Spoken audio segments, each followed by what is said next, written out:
Bonjour tout le monde et bienvenue en cette année 2021-2022. Nous vous en souhaitons une excellente.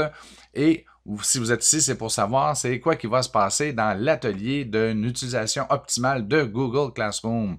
Nous le savons, nous sommes de retour en classe cette année, c'est merveilleux.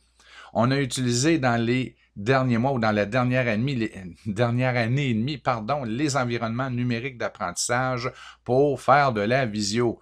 Mais si vous nous aviez demandé il y a 2 ans de vous décrire qu'est-ce qu'un environnement numérique d'apprentissage, un ENA, bien, nous aurions répondu qu'il s'agit d'un endroit où on peut collaborer, créer, partager, échanger avec les élèves. Il est facile de faire de la création artistique. C'est merveilleux sans être obligé de courir des ciseaux, des pinceaux. Donc, de la colle, il est possible de tout faire cela. Et on vous aurait répondu à la fin, en tout dernier lieu, qu'il est même possible de faire de la visio. Mais en 2021, là, si on fait le tour et on demande aux enseignants qu'est-ce qu'un ENA, la première réponse qu'on a, c'est un outil de visio. Mais en réalité, c'est bien plus. C'est comme de réduire la définition d'une automobile à c'est un outil technologique bien utile pour aller faire l'épicerie.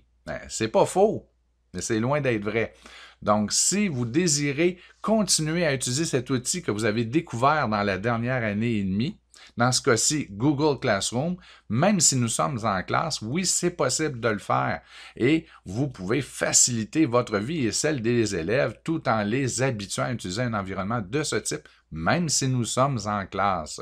Donc, dans l'atelier, il est quand même relativement long. On va le faire, on va avoir du plaisir, on va prendre du temps pour créer. On va avoir au moins une dizaine, espérons-le, dépendant de la vitesse à laquelle nous irons, une dizaine de types d'activités que vous pouvez créer pour vos élèves, mais des activités qui prennent moins de 10 minutes à créer.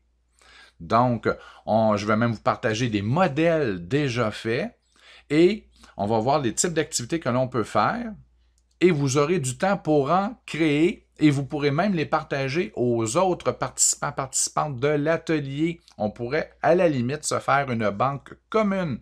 Donc, si vous désirez vous inscrire avec des gens qui enseignent le même niveau que vous, bien, vous pouvez le faire et vous pourrez déjà partager ce que vous aurez fait lors de cet atelier. Je vous souhaite d'avoir bien du plaisir. Je vous souhaite une bonne année. J'espère vous voir à cet atelier. Et bon partage, bonne création.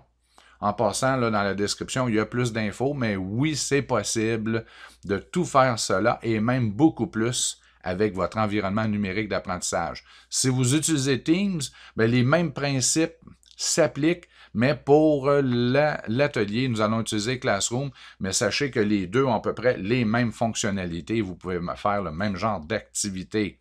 Donc, au plaisir de vous voir et à la prochaine.